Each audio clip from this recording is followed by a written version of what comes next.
Good evening, good evening, good evening. So you guys are going to see me like look up and look down. That's because I'm talking to Facebook Live here and I'm talking to Instagram Live here, trying to do it on both platforms so that we can reach more people. We can reach those that are on Instagram and also reach those that are on Facebook Live.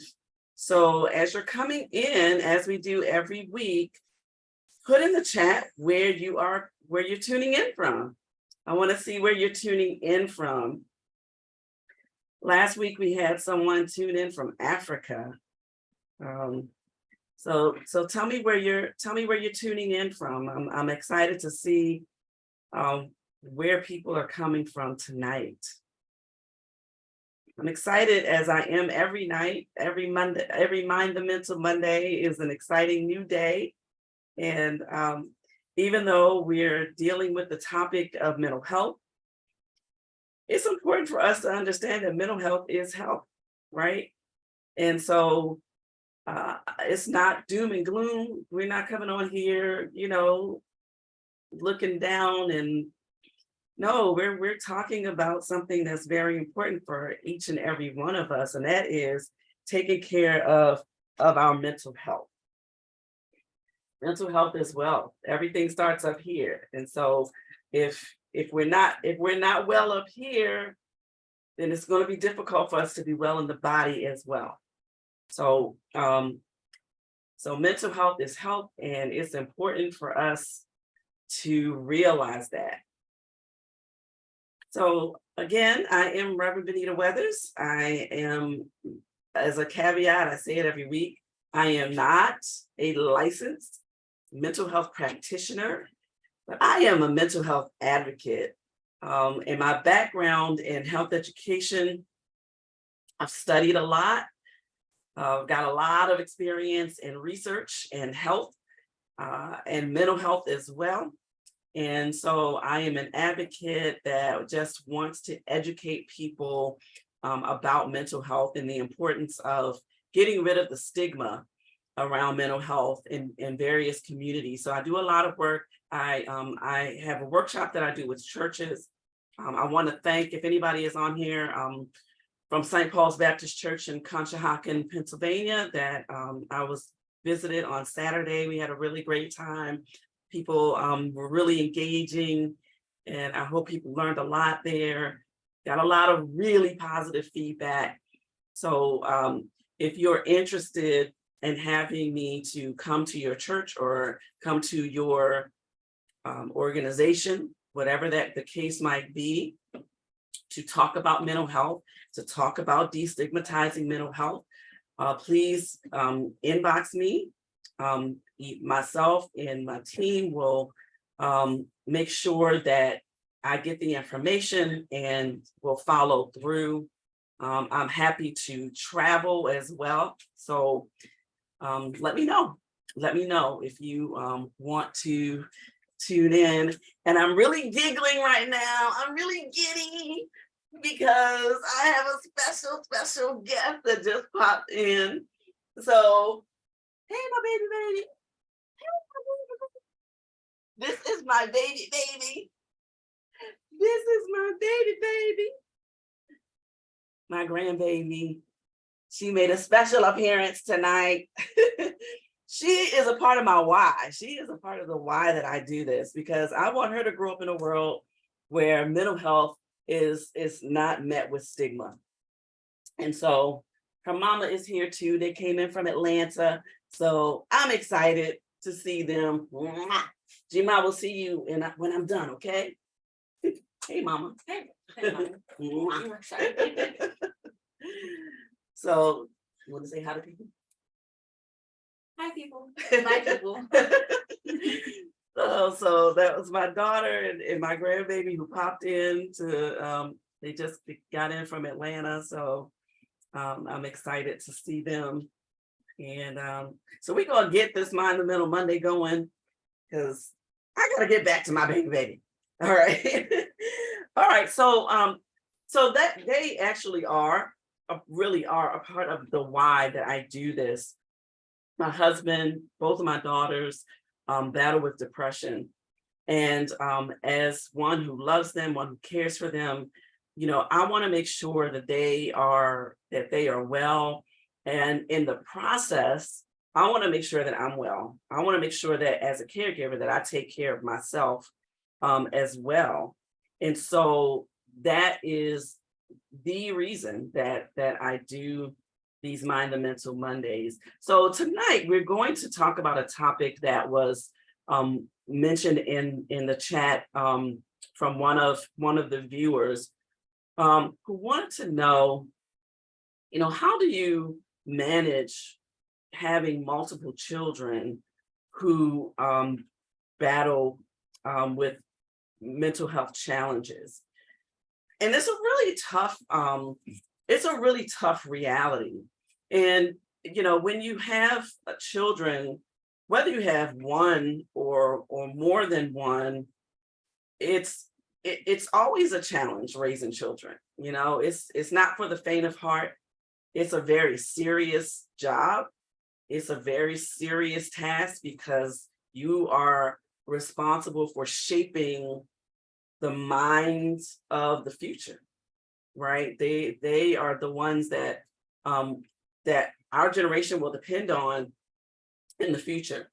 And so it's a serious matter. It's serious business raising children. And so this particular viewer, is really interested in maybe getting some advice or just some strategies for some of the best ways to manage when you have multiple children, and especially when you have multiple children who battle with some kind of mental health challenge. And so as the mother of three now adult children, I can remember back to the time when they weren't adults and when, I was working full time and, going to school and raising them and being the wife of a pastor and just having a lot of competing demands. I can remember, those times being very challenging. I can remember those times being, very difficult to manage. And I have a partner who is, has always from day one been very involved in the raising of our children, and it was hard for both of us. So I can only imagine what it must be like, especially like for single parents. My hat always goes off to single parents because it's really it's hard enough with two parents, but when it's one of you managing everything, it can be very, very difficult. And so I just, I don't take this topic lightly. And now how many times a day do you say to yourself on a daily basis, if I just had a clone of myself, right? If I just had, if I just had a clone, if I could just have another one of me, or maybe two more of me that, we could kind of split up all the things, all the everyday things that we have going on between work and raising children and just all the things that are associated with that. No, I think I might have lost connection. Okay. I thought I lost connection for a minute there, so sorry about that. But just think about just all the things that we deal with on a day-to-day basis. And there's so many times where we might feel like, I just need a clone of myself. Like if I just had a clone, one or two clones, I'd be all right. But the reality is we don't have clones of ourselves. And it might be kind of dangerous if we had it such that we could just on a whim create clones of ourselves. I don't think any of us would want that power, because that might actually be a little dangerous. But given that we don't have clones of ourselves, what I really want to get across, and it's something that I try to get across with each of these, is the importance of taking care of yourself. The importance of taking care of yourself first before you can adequately take care of those that you're responsible for, whether it's multiple children or whether it's aging parents, or whatever the case might be. Before you can adequately take care of them, you must be intentional about taking care of yourself first, so that you can have the strength and the confidence and the wherewithal to be able to help your loved one. And so here's what I want you to recognize. In the case where, especially in the case where you're taking care of multiple children or family members, recognize the fact that you are only one person. You're only one person. So give yourself the grace to recognize that you're only one person. You can't make a clone of yourself. It's impossible to do. So know that, give yourself grace and the recognition that I'm only one person. There's only but so much that I can do. So what does that mean? What does it mean to give yourself the grace to recognize that you're only one person? It means that you can only be in one place at one time. We cannot be in multiple places at one time. Now, sure, I could on one device be on Facebook, and on another device be on Instagram, and on another device, be on a Zoom call. But in reality, physically, I'm in one place, right? And even if I try to multitask, which is not a real thing, by the way, it really is not really possible for our brains to multitask. But something is always going to kind of lose out. That's a fact. When we're trying to do 5 things at once, we have one brain. And, realistically, it's really difficult to do 1,000 things at once. But we try to do it anyway, because we feel like we have to for whatever reason, but we can only be in one place at one time. You can only do but so much as one person. You can only do but so much. Also, recognize that you are doing the very best you can. You're doing the best you can with what you have as one person. You are enough. What you have, it is enough. And so I want you to give yourself that grace. And so for the one who wanted to get a better understanding or get some strategies about how do you do this, how do you manage dealing with multiple children with their own individual mental health challenges, how do you do it? It's hard. It is hard.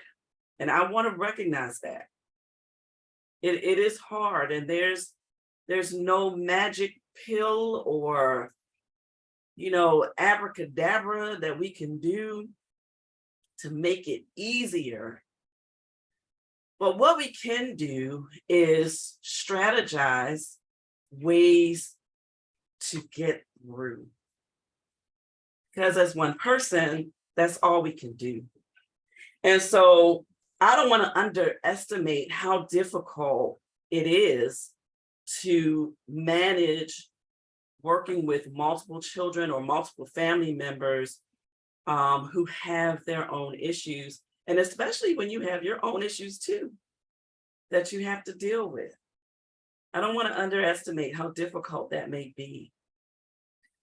But what I do want to say is that there are some strategies that may help you in navigating dealing with that. But you have to be intentional, as I say every week. I'm gonna say that word. Y'all gonna get sick of me saying the word intentional because it is my favorite word. Everybody in my Bible study class in my church knows this. That's my word. It's not just my word of the day. It's just my word. Intentional. You have to be intentional to take those strategies and to put them into place. All right. So having said that, let's kind of dive in to some practical ways that we might handle parenting multiple children or even working with multiple family members that you might be responsible for who might have some mental health challenges. I feel really strange looking. I'm just going to say it, like just having to look up and down because I want to look at you. I want to look you in the eye. You know, as I talked about last week, I want to see you. Facebook, Instagram. I want to see you. So know that I'm not sort of trying not to look, you know, in the camera, but like I said earlier, I'm looking in two different cameras. So I'm trying to give the attention to both.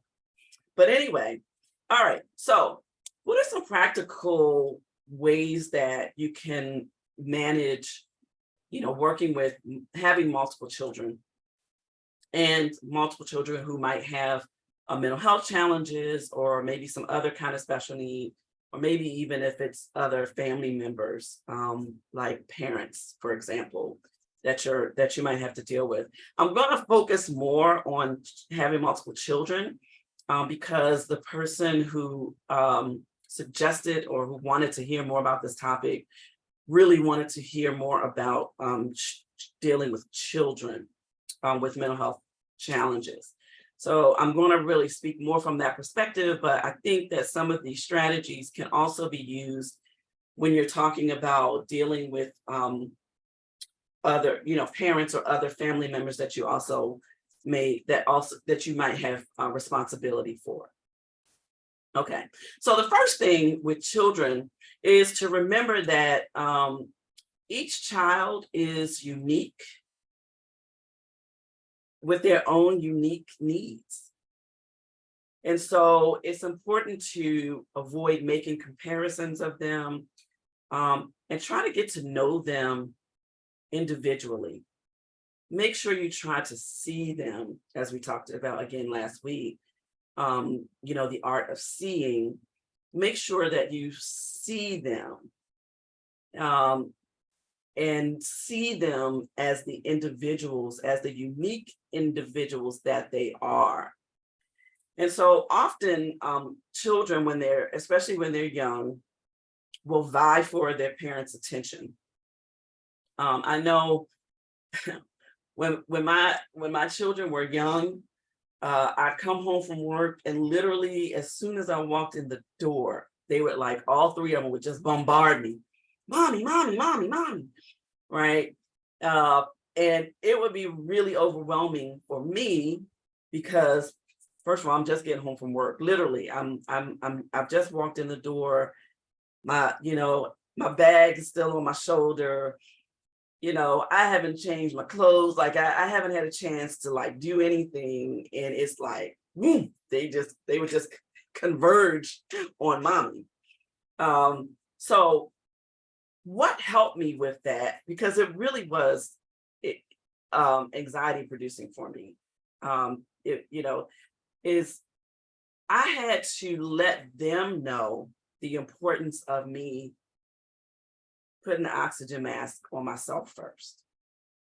And so what I said to them was, listen, when I come home from work, I just sat them down and said, when I come home from work, I need a minute, right? I need you to give me about 15 minutes at least. I need about 15 minutes to come in, be able to put my things down, be able to change my clothes, get comfortable, breathe. I just need that time. And I promise you that once I'm done with my time, I'm going to spend individual time with each of you. Now, was I able to spend individual time with each of them every single day? No, that is not a reality. But I did make sure that I put a policy, if you will, in place with them that whenever you need what we called mommy time meant that I need time with mom by myself. Like I need a one-on-one with mom.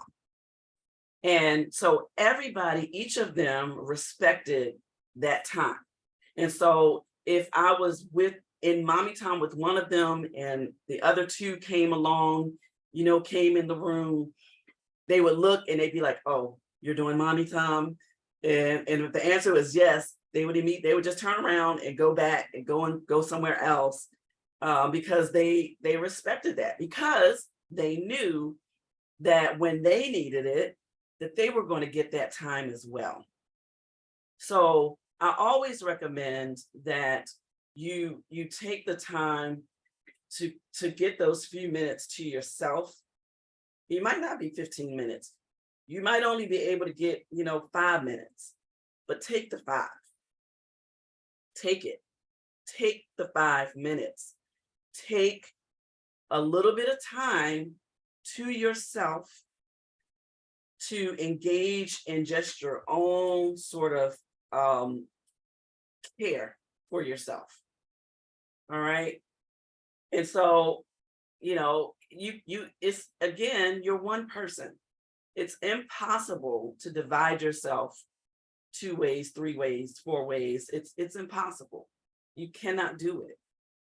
And so the only way that you can really be there for your children is to be able to, in some way, give them your whole self. I hope I'm making sense tonight. Give me some comments. Put some comments in the chat. Let me know how you're doing. Again, let me know where you're listening from. Let me know if you have questions about what I'm saying. Put it in the chat and I will make sure that your questions get addressed.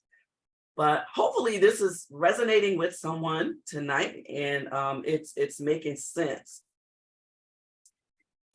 So going back to the strategy of sort of carving out some individual time with your multiple children from a mental health perspective.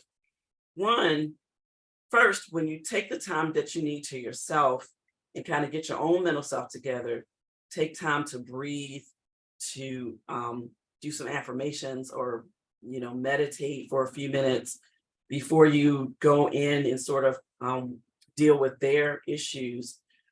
When you are intentional to take that one-on-one time with them, it tells them that they matter to you.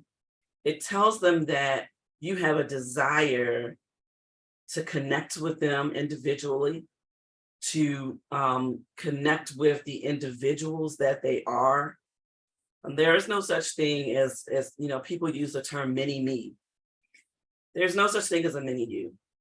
When God gives us children, God also purposes them.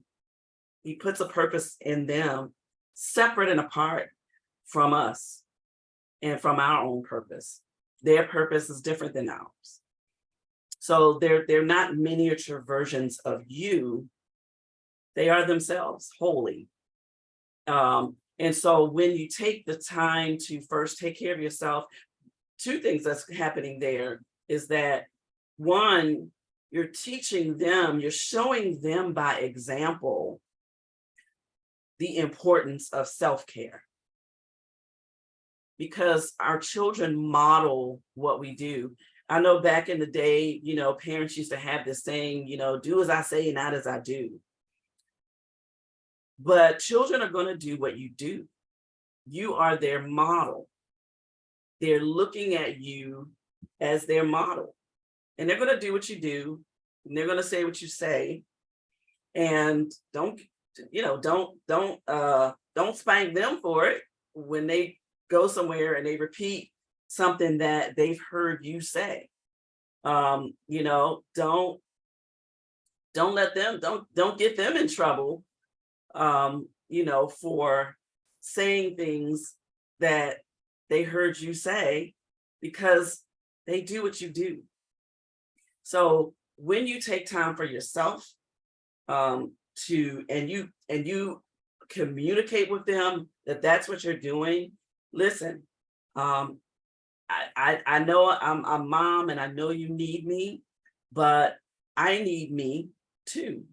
And so I'm going to take some time to myself for a few minutes. But when I'm done with the time to myself, when I've taken that time, those few minutes to myself, I'm going to come back, and I'm going to spend some time with you, and I'm going to, find out how your day went and what's going on with you in your life. So it tells them, one, that that it's okay to take care of themselves. It gives them permission to take care of themselves. And it also lets them know that you see them. It lets them know that who they are in their uniqueness, what they might be going through in their uniqueness is important to you, and you want to take the time to get to know them. This could also work if you're caregiving for multiple parents, for more than one parent. Your parents are individuals as well, and also having those same kinds of conversations with them, and being real with them about your need to make sure you take care of yourself as you're taking care of them, is also important. All right. So another strategy is to do some stress relieving activities or exercises together with your children. So, get your kids and sit in a circle or something and just do some deep breathing activities together.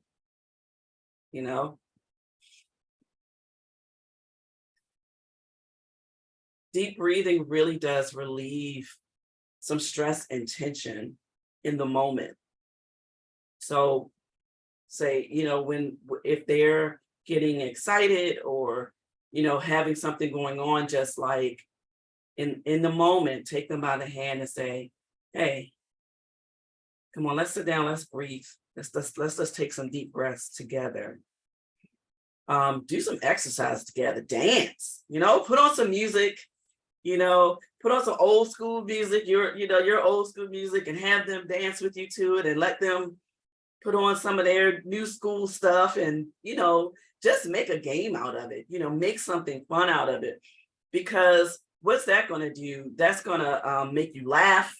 You're gonna laugh. That's going to release those endorphins that make you feel better. That laughter really is good for the soul. They say laughter is the best medicine. Just start laughing. When I say it, it makes me want to laugh. Just start laughing, and you'll be surprised, like, what will happen. How it kind of changes your brain chemistry in some ways to just laugh and release that tension, and just laugh together, have a good time. Take a walk together. If you're able to do that, if you're in a safe environment, take a walk. And as you're taking a walk, take have a chat. When my children reached as adults, there are many times that when they're home, if they're going through something, if I'm about to take a walk, they'll say, "Do you mind if I walk with you? Can I take a walk with you, or is this or?" And then they'll say, "Or is this, do you need to walk by yourself?" And and then I'll usually say, "Well, yeah, come on. There are times that I need to walk by myself, but I have those times that I can do that." But if they're saying, "Can I walk with you?" First of all, they're trying to walk with their mom. That tells you right there that they're serious. They need you. They need to have a conversation. And so, having a conversation as you're taking a walk can kind of not only relieve stress, not only give you some exercise, but it can also just make it easier in some way for them to communicate what's going on with them internally.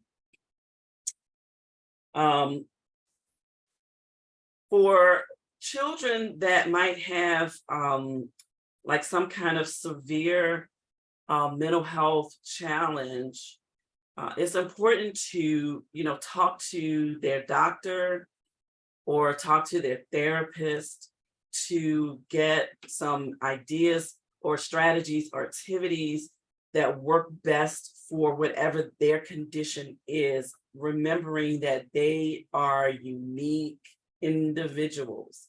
So what might work for one child might not work for the other. So that piece about trying to spend some time with them individually, getting to know who they are as people, as individuals, will help guide you as to what you can do in order to strategize about ways to work through whatever their specific issues might be.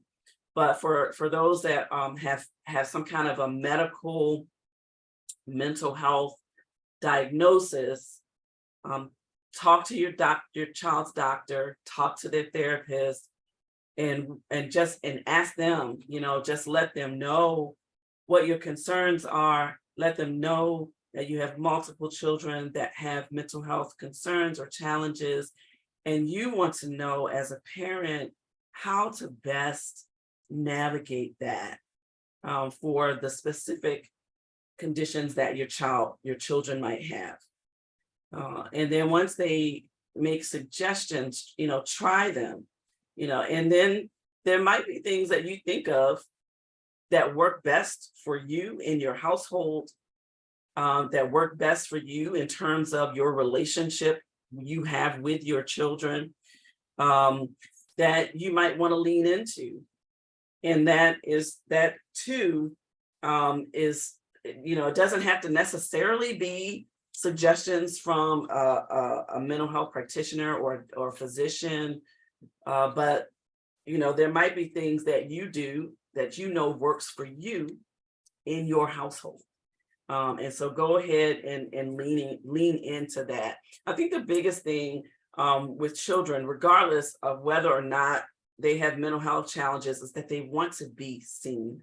They have a desire to be seen, right? They want to feel important, and they don't want to feel like they're a burden.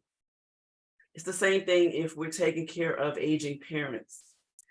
They want to be seen by their children, and they don't want to feel like a burden on their children. And so, it's important that, we take all of that into consideration. Children are smarter than we give them credit for, whether they have some kind of mental health challenge or not. Often they are definitely smarter than we give them credit. So be upfront with them. It's okay to be upfront and let them know, listen, I need a minute. I need some time to myself. But reassure them that after you're able to sort of take that time that you need to yourself, that you will be there for them as well to talk about whatever it is that they need to discuss. You know, and so, you know, once you say that though, make sure that you follow through. The worst thing to do is to tell a child that you're going to do something and then you don't. Because then the message is that they can't trust you. They can't trust that what you say is true. They can't trust that you're going to actually do what you said you're going to do. So make sure you follow through. And then lastly, but not least, tap into your village. If there are others in your family or in your friend group who can identify with your struggle, utilize them as support. Utilize them as ways that you can support each other, that so that you can understand that you're not alone. You are not alone in that journey. And sometimes recognizing that you're not alone is helpful. It kind of helps you. It doesn't necessarily make it easy. As I said earlier, there's nothing that's going to necessarily make it easy, but it will help soften the blow, if you will. When you have that village and when you tap into that village, you know, everybody, you know, I think I said this last week, but, you know, a lot of times people feel like they don't want to burden somebody else with whatever it is that they're going through. But what you don't realize is that when you do have that discussion with someone and open up and let them know what you're going through, you might find that they're going through the same thing. And then you're saying, you know, you find yourself saying, oh man, like, I thought I was the only one. Are you serious? You go through that too? I can't tell you how many times I've done group sessions or have done workshops and things come out and people recognize that, oh man, I thought I was alone. I thought I was the only one that dealt with that. I thought I was the only one that felt that way. You're not. I promise you, you're not. If it's possible for you to have someone trustworthy that you can let that will sit with your child or children for, you know, a couple of hours, an hour, whatever the case might be, take that time. If someone offers you, if someone that you can trust, someone you can trust offers to sit with your child while you go and take a break and do something for yourself, if it's just for an hour, if it's just for 2 hours, whatever the case might be, take them up on it. Take them up on it. Don't think, oh, I don't want to be a burden. Because if they offer, that means that they want to do it. And so how are you burdening them if it's something that they, in fact, ask you if they could do, right? But make sure it's somebody that you can trust. I can't say that enough. But you know, take that time, because guess what? Just as much as you need time, as we need time away from our children, they need time away from us. That might sound harsh. If I was in a church setting, I'd say it's tight, but it's right. There are times that, you know, we want to get away from our kids sometimes. That's a reality, right? But guess what? Just as much as we want to get away from them, they need some time away from us. Because sometimes we driving each other crazy, right? We are driving each other up a wall. So, and we have to admit that, you know, and so take that time. If it's being offered, take it. All right. If you find or feel like you're in a situation where you don't have a village, which I really hope that that's not the case for anybody, because we all need that village. The African proverb, it takes a village to raise a child, it's real. We need each other. we need each other. I'm so glad that, my kids, if there were things that they felt like they couldn't discuss with me, that they had, they had my siblings, they had aunt and uncles that they could feel like they could talk to. So we need that village. But if you're in a situation where you feel like you don't have a village, it's really important to find other ways that you can take some time to yourself. Even so, it might be that you have to wait for them to go to bed. And I know when they go to bed, it's like you tired and you ready to go to sleep. But you might just, well, after they get to sleep, kind of just again take that 15-20 minutes, half an hour to like wind down, take a bath, read a book, pray, meditate, do something that will strengthen you. Because we all need strength for the journey. Life can be hard. Life can deal us some humdinger sometimes. It can deal us some challenges. But together we can make it through. And when we're intentional about taking care of ourselves and really putting that oxygen mask on ourselves first, we can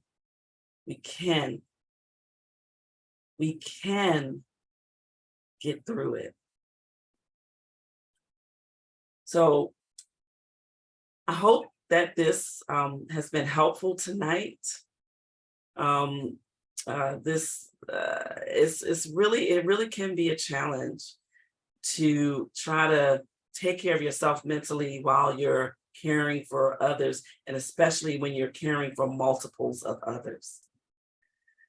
But find that time, take the time that you need to care for yourself. Tap into your village, whatever your village is. Be upfront and honest with your children when you have multiple children. Like, hey, I know mommy might seem like superwoman to you, but mommy is not. Mommy needs time to herself. Have those conversations, but also take the time to get to know them as the unique individuals that they are, and support them in who they are as they are. All right. So thank you for joining.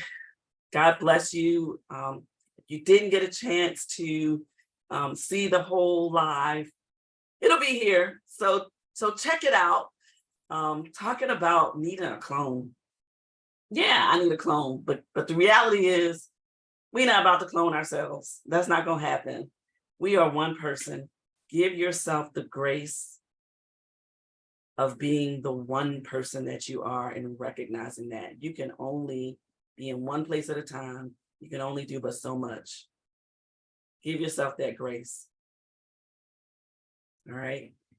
So God bless you all. Thank you for joining. Next week, I'm going to have a special guest with me next week. And next week's topic is another topic that came in from one of the viewers who wanted to know how to cope with grieving the loss of a parent. And as one who has lost both parents, it's more than a notion. And it's not something that you ever get over. It's something that you work through one day at a time. But I'm going to have a special guest on next week who is going to help dive into that topic. So I hope you'll be here next week, next Monday, for Mind the Mental Monday, 8:00 Eastern Standard Time. Remember to comment, let me know if this content is helpful to you. Share it with your network if you feel like it is helpful. And also give it some stars if the spirit hits you to do that. But most of all, I really want this to be helpful. That's my desire, that this helps somebody. So please comment. Please let me know how this content hits you. And also comment, if there's a topic, related to mental health that you're interested in having discussed. All right. So thank you all again for joining, and I'll see you next week. Good night.